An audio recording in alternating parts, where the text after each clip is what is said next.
Skinner, sick of the back, goddamn. Alright then, Grilla Steedza. Samati baba nchigara nchikushandira. Baby ngoma baza ndiri kukukandira.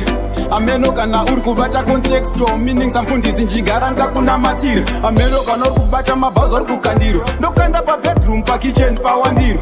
Chero ndiri pa off love inenge yakaleya. Ndokubata bose off layer uri kukandira. Baby wangu munu wangu, baby wangu munu wangu. Uri kure ndinonzo se uri padhuze. Baby wangu munu wangu, baby wangu munu wangu. Uri kure ndinonzo se uri padhuze. Aiwesha, aiwesha, lairako. Aiwesha, uri kure ndinonzo se uri padhuze. Ndiri mumoyo makwangu ndakazvitinya. Kuma ex ndotoziva kuti zvakatinya. Batanire rudo ndichingotinya-tinya. Ndokufita nerudo kusvika waita madhafinya. Vanotiniwa neskiri vationa vofinyawo. Ngakuziya ndenge ndaita mnyama. Baby wangu andikunyepere kanyama. Ndiri maspice combination nemaspice ari munyama. Baby wangu munu wangu, baby wangu munu wangu. Uri kure ndinonzo se uri padhuze. Baby wangu munu wangu, baby wangu munu wangu. Uri kure ndinonzo se uri padhuze. Aiwesha, aiwesha, lairako. Aiwesha, uri kure ndinonzo se uri padhuze. Samadzi baba nchigara nchikushandira.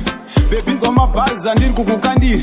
Ameno kana uri kubata contextual meaning samfundisi nchigara nkakunamatira. Ameno kana uri kubata mabhazi uri kukandiro. Ndokanda pa bedroom pa kitchen pa wandiro.